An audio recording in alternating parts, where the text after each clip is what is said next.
아버지 그 라반의 농간으로 인해서 졸지에 야곱의 아내가 되어버린 두 자매 레아와 라헬입니다. 참으로 이들의 인생과 이들의 처지가 얼마나 딱했을지 이 아침에 묵상해 봅니다. 특히 레아는 어린 시절부터 동생의 그 미모에 밀렸죠. 그래서 비교 당하면서 기죽으면서 살았을 터인데 야곱의 아내가 되어서도 남편의 사랑을 받지 못하는 불쌍한 처지가 되어버립니다. 31절을 보시면 레아가 사랑받지 못하였다라고 하는데 이것을 원어적으로 보면 미움받다라는 뜻입니다. 야곱은 라반에게 속임을 당한 것이 너무나 분해서 레아까지도 꼴보기 싫었던 것 같습니다. 그러니 아내가 남편의 사랑을 받지 못하고 미움을 당하며 산다는 것이 얼마나 불행한 일이었었겠습니까? 하나님은 이런 레아를 보시고 불쌍히 여기셔서 라헬보다 먼저 태의 문을 열어주셨습니다. 그리고 그 첫 아기를 출산하게 되는데 32절 레아가 임신해 아들을 낳고 여호와께서 내 비참함을 보셨구나. 이제 내 남편이 나를 사랑할 것이다 라고 하면서 그 이름을 루벤이라고 짓습니다. 루벤이라는 이름의 뜻은 보라 아들이다 입니다. 여러분 고대 그 유대 근동 유대나 또 우리나라 지금은 좀 달라졌죠. 아들보다는 딸이 더 귀하고 또 더 우세한 세상이 되어버렸는데 그때까지만 해도 당연히 아들이 더 귀하고 아들을 낳는 것이 아내로서는 여자로서는 큰 그 기쁨이고 자랑이었죠. 그러니까 이제 레아가 보라 아들이다 이렇게 자랑하듯이 그 첫 아들을 출산하고 나서 이름을 루벤이라고 짓습니다. 그리고 레아가 한 기대는 자 내가 이제 아들을 낳았으니까 남편이 나를 사랑해 주겠지라는 기대를 했겠죠. 그렇지만 그녀의 기대는 빗나갑니다. 33절을 보시면 다시 레아가 임신을 해서 아이를 낳았는데 이때는 그가 뭐라고 하냐면 여호와께서 내가 사랑받지 못하는 것을 들으시고 그 아이를 내게 주셨구나라는 탄식이 나옵니다. 그래서 그 이름을 시므온이라고 짓습니다. 얼마나 그 레아의 심정이 가슴이 무너지는 것 같았으면 둘째 아들을 낳고 탄식하면서 시므온이라고 이름을 짓는데 시므온이라는 이름의 뜻은 들으심이라는 뜻입니다. 여러분 레아의 인생을 한번 생각해 보십시오. 레아는 어린 시절부터 여러 주변의 사람들의 시선을 받지 못하는 미미한 존재로 살았을 것입니다. 늘 관심의 대상은 동생이었죠. 모든 사람들의 시선도 동생에게만 집중이 되었었을 것입니다. 그런데 지금 남편조차도 자기에게 관심을 보이지 않고 남편에게조차도 미움을 받고 있으니 자기는 있으나마나한 존재구나. 내 인생이라는 건 도대체 뭐지? 라는 그런 탄식이 저절로 나왔을 것 같습니다. 그러나 여러분 레아는 그래도 하나님만은 내 탄식 소리를 들으시겠지 라는 그런 마음으로 아들의 이름을 시므온이라고 짓습니다. 여러분 하나님은 우리의 신음소리조차 들으시는 분이십니다. 믿으십니까? 아멘. 그 창세기 21장을 보면 사라의 여종 하갈이 나오죠. 이 하갈이 자신의 아들 이스마엘과 같이 졸지에 강야로 쫓겨나서 거기서 그 아들과 함께 주저앉아서 정말 탄식하며 하나님께 부르짖고 있을 때 하나님께서 그 아이의 울음소리를 들으시고 그리고 하갈을 찾아와서는 아이의 소리를 들었으니 두려워하지 마라.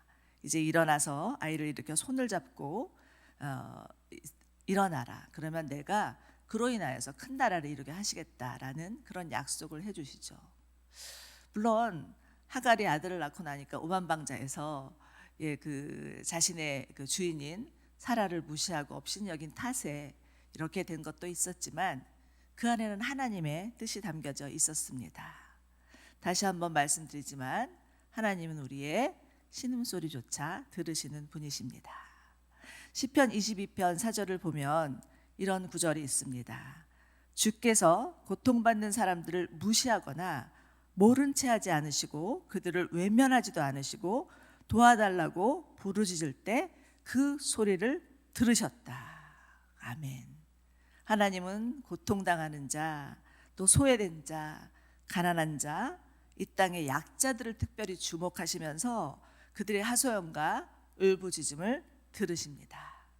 지금도 전쟁으로 인해서 고통당하고 있는 우크라이나 주민들, 러시아 주민들, 요즘 계속 그 7개월째 돼가고 있죠. 뉴스를 보면 너무 참담하고 너무 비참해서 정말 저희도 눈물이 앞을 가리는데, 하나님은 그 땅의 전쟁을 보시고 그 땅의 주민들이 집을 잃고 길을 헤매고 부모를 잃은 모습을 보시고 그들이 주저앉아서 정말 주님 앞에 울고 부르짖는 소리를 들으십니다. 지금 북한에서도 북한의 주님을 사랑하는 믿는 자의 소리를 들으십니다. 아주 오래된 영상이죠. 어떤 북한 할머니가 조그마한 소리로 주여 우리를 도와주십시오 라고 기도하는 것이 어떤 한 컷이 이렇게 녹화가 되어서 우리가 본 적이 있습니다. 우리도 이렇게 아는데 하물며 하나님은 우리를 지으시고 이 우주 만물을 다스리시고 우리를 돌보시는 하나님이 왜 그 탄식 소리를 듣지 않으시겠습니까? 지금도 거리에서 방황하는 아이들, 노숙자들, 그들의 소리를 들으십니다. 그뿐만 아니라 지금 여러분이 이 자리에 오셔서 하나님 앞에 드리는 그 어떤 기도의 소리도 다 들으시는 분이십니다. 아마도 우리들 가운데는 사람들에게 말하지 못하는 하소연이 있을 수 있습니다. 아무리 내가 남편에게 얘기하고 자녀에게 이야기를 한다 해도 이해하지 못하는 그런 마음의 아픔, 또 마음의 슬픔이 있을 수 있습니다. 그렇지만 하나님은 우리의 소리를 들으시는 아바 아버지십니다. 그 아바 아버지께 나아가서 여러분의 그 어떤 하소연이든 탄식이든 주님 앞에 고하시기 바랍니다. 그러할 때 주께서 들으시고 응답하여 주시리라 믿습니다. 오늘 이 새벽도 하나님의 크신 위로와 사랑을 경험하는 여러분들 되시기를 바랍니다. 자, 레아는 또다시 하나님이 은혜 주셔서 아기를 갖게 됩니다. 세 번째 아들이죠. 그리고 그 아들을 낳으면서 하는 고백이 34절입니다. 그는 내가 내 남편의 아들을 이제 셋이나 낳았으니까 이제 드디어 그가 내게 애착을 갖겠지라고 하면서 레위라고 이름을 짓는데, 레위는 매임 또는 연합이라는 뜻입니다. 그 레아의 간절함을 볼 수 있죠.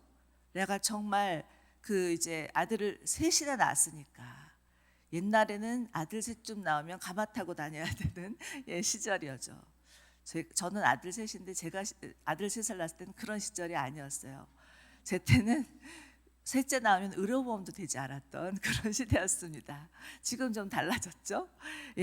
그런데 그러니 레아가 얼마나 그래도 적어도 이제는 남편이 나에게 관심을 갖겠지 이렇게 생각을 했습니다. 그러면서 애착이라는 단어를 사용하고 있죠. 자, 우리도 애착이라는 단어를 한번 주목해 보시기 바랍니다. 애착이라는 것은 어떤 대상과의 관계에서 갖게 되는 어떤 감정이라는 것을 말할 수 있겠죠. 특별히 자신이 중요하다고 생각하는 대상이 자신의 마음을 알아주고 이해해주고 공감해주고 웃어주기를 바라는 마음에서 비롯된다고 할 수 있습니다. 심리학에서 보면 애착 이론이라는 것이 있죠. 어린아이가 엄마와 애착 관계가 잘 형성되면 안정감이 있는 아이로 자라지만, 그렇지 않으면 그 정서가 불안하고 두려움이 있는 아이로 자랄 수 있다는 것이죠. 그래서 사람에게 있어서 애착이라는 것은 굉장히 중요한 정서입니다. 자, 레아는 정말 그 남편의 따뜻한 시선 하나 받아보지 못했기 때문에 애정 결핍이 있었겠죠. 정말 남편이 자기에게 관심을 가져주고 좀 보배 빵긋 웃어주기를 원하는 그런 마음이 있었을 것입니다. 그런데 그것이 하나도 아들 셋이나 낳았는데도 이루어지지 않았습니다. 그랬을 때 정말 그 레아의 마음이 어떠했을지, 참 그의 마음은 끝까지 정말 남편이 어떻게 해서든지 자기에게 좀 관심을 가져주고 자기와 연합되기를 바라는 그런 간절한 마음이 있었다라는 것을 그 아들 시므온 레위를 낳고 발견할 수가 있겠습니다. 그러나 여러분, 이런 애정 결핍은 사람으로 채울 수 없습니다. 사람의 사랑은 한계가 있죠. 사람의 사랑은 내가 기대하는 것만큼 오지 않기가 십상입니다. 사람에게 사랑을 기대하면 기대할수록 어쩌면 돌아오는 것은 실망과 절망뿐일 수 있습니다. 그렇지만 하나님의 사랑은 다릅니다. 하나님의 사랑은 영원하고 한이 없으신 무한 사랑. 요즘 보면은 뭐 무한 도전, 무한 리필 이런 거 있더라고요. 하나님의 사랑은 무한 사랑입니다. 하나님이 너무나 세상을 사랑하셔서 예수님을 이 땅에 보내주셨을 때 예수님은 이 땅에 있는 자기 사람을 사랑하시되 끝까지 사랑하셨다, 이렇게 말씀하고 있습니다. 자, 예수님이 이 땅에 오심, 예수님의 십자가 죽으심, 이것은 하나님의 무한 사랑을 보여주는 사인이라고 할 수가 있겠습니다. 그러니 여러분, 우리 안에도 사실은 우리 다 결핍이 있는 자들입니다. 우리의 부모가 우리를 아무리 사랑해 준다 해도 완전하지 않기 때문에 그 안에 결핍이 있고, 우리의 남편이 또 그만큼 나를 애지중지 사랑해 준다 할지라도 그 안에도 당연히 결핍이 있습니다. 사람은 결핍의 존재입니다. 그 마음에 허전한 마음을 갖고 살아가는 것이죠. 왜요? 하나님과 인간이 단절되었기 때문입니다. 그렇기 때문에 이 인간 안에 있는 결핍은 누구가 채워줄 수 있느냐? 오로지 하나님만이, 이 땅에 오신 예수 그리스도만이 채워줄 수 있습니다. 그러니까 이 아침 여러분, 사람에게 사랑 구걸하지 마시기 바랍니다. 아무리 사람에게 사랑을 구걸해봤자 원하는 만큼 돌아오지 않습니다. 그러나 하나님의 사랑은 구하고 또 구해도 내게 정말 부어 넘치도록 주시는 분이시고, 그 사랑은 내 모든 결핍, 내 모든 그 부족을 다 채워주시고도 남을 만한 사랑임을 믿으시기 바랍니다. 더 이상 사람으로부터 사랑을 구걸하지 마시고, 사람의 사랑이 없어서 목말라 하지 마시고, 하나님의 사랑을 구하시는 여러분들 되시기를 바랍니다. 그럴 때 하나님이 그 사랑을 부어주시되 어떻게 부어주시냐? 물 붓듯이 부어주신다. 차고 넘치도록 부어주신다. 하나님은 그런 사랑의 하나님입니다. 이런 하나님의 사랑을 충분히 받은 사람만이 다른 사람을 사랑할 수 있습니다. 내 남편이 나를 사랑해 주지 않기 때문에 그것 때문에 공허하고 허전해하지 마시고, 하나님의 사랑을 충분히 받아서 남편도 마찬가지로 결핍된 사랑에 목말라하는 존재입니다. 남편으로부터 올 게 없어요. 어떤 분이 그런 간증을 하시더라고요. 자기가 너무나 남편의 사랑을 목말라서 간절히 구했는데 오지 않더라는 거예요. 맨날 남편이 밖에 나가서 술 마시고 그냥 이제 그랬었는데, 어느 날 하나님이 그 기도 가운데 빈 깡통을 보여주시더래요. 네 남편은 이래, 이렇게 하면서. 그러니까 그 빈 깡통으로부터 나올 게 뭐가 있겠느냐. 그러면서 내가 너의 그 빈 깡통 같은 마음과 너의 먼저 빈 깡통 같은 마음에 내 사랑을 부어주겠다라고 말씀하시면서 자신의 그 빈 깡통에 하나님의 사랑을 부어주시는 것을 경험했다라는 그런 간증을 하시는 것이 갑자기 기억이 나네요. 여러분들, 하나님의 사랑, 완전하시고 신실하시고 무한하신 그 무한 사랑, 하나님의 사랑을 구하시기 바랍니다. 그러할 때만이 우리의 미성숙한 사랑으로부터 벗어날 수 있습니다. 사람의 사랑은 다 미성숙해요.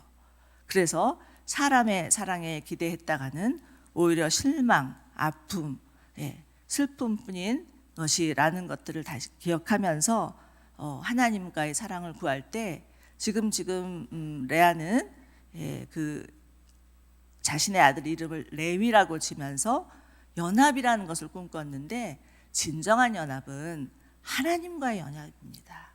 하나님과 연합할 때, 하나님과 애착 관계를 건강히 가질 때, 그때야 비로소 성숙한 사람으로 변화될 수 있을 것을 믿으시기 바랍니다.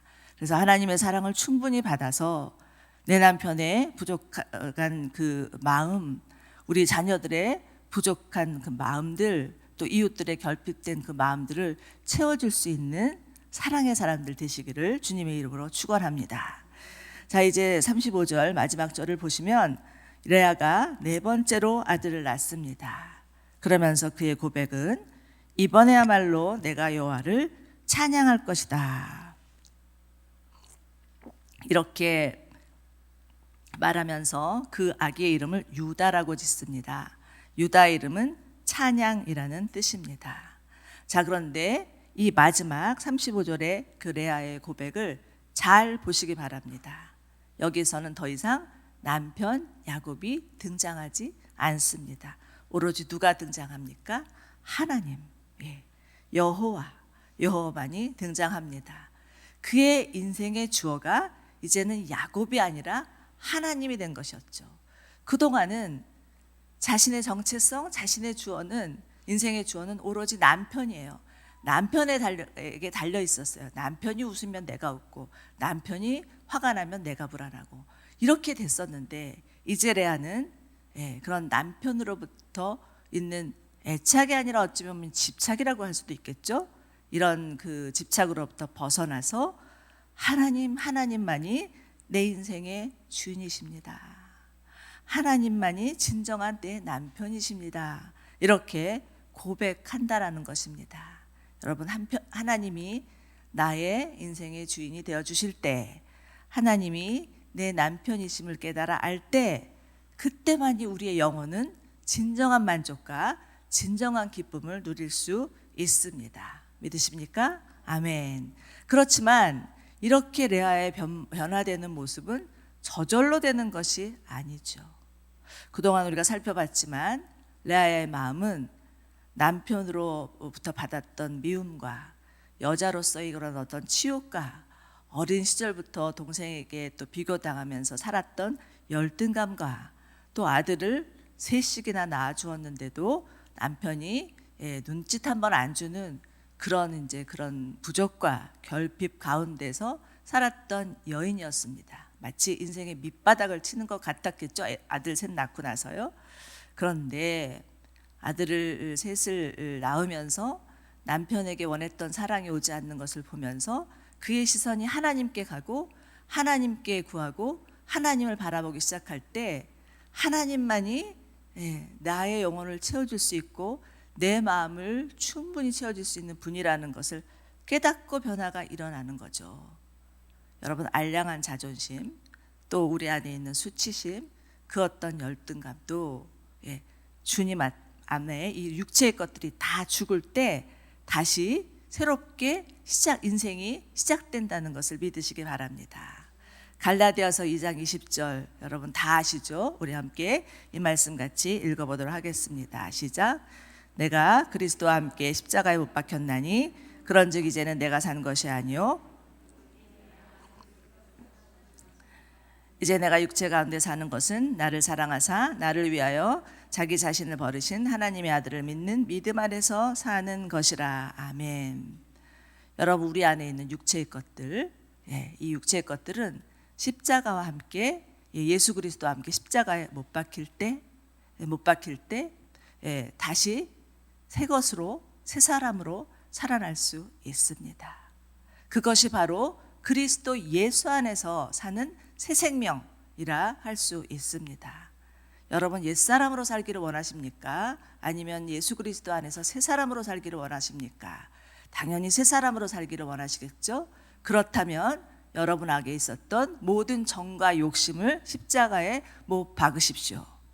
여러분이 갖고 있었던 어떤 자존심, 수치심, 모욕, 상처, 쓴뿌리, 그 어떤 것도 다 가지고 있지 마시고 주님 십자가 앞에 던집니다. 제가 더 이상 이것을 묵상하지 아니하고 이것 때문에 연연하지 않겠습니다. 사람의 사랑 구하지 않겠습니다. 오로지 하나님의 사랑으로 채워주십시오라고 기도하시는 여러분들 되시기를 바랍니다. 우리의 정과 욕심이 십자가에 못 박힐 때 그리스도 예수와 함께 죽고 그리스도 예수와 함께 다시 사는 그런 부활의 삶, 그런 부활의 신앙을 가진 자들이 될 줄로 믿습니다. 요한복음 15장을 보면 예수님이 내가 네 안에 있고 네가 내 안에 거하면 그 사람은 많은 열매를 맺나니 나를 떠나서는 아무것도 할 수 없다라는 말씀을 하시죠. 우리가 정말 우리의 삶 가운데 풍성한 열매를 맺으려면 주님 안에 거해야 됩니다. 근데 어찌 보면 우리는 예수를 믿는다고 하면서 여전히 내 과거, 내 상처, 내 안에 있는 결핍으로부터 헤어나지를 못하고 그 안에 묶여 살고 있는지도 모릅니다. 그러나 주님은 말씀하십니다. 떠나서 너희 옛사람과 옛 정욕과 옛 욕심으로부터 옛 습관으로부터 떠나서 내 안에 거하라. 내 안에 거할 때 너희는 풍성한 열매를 맺을 것이다 라고 말씀해 주십니다. 여러분, 하나님은 우리에게 가장 좋은 것을 주시는 분이시고 우리의 삶에 풍성한 열매가 맺기를 원하시는 분이어서 자신을 포도나무라 말씀하시고 우리를 가지라고 하시며 내 포도나무인 나에게 꼭 붙어 있으라 이렇게 말씀해 주십니다.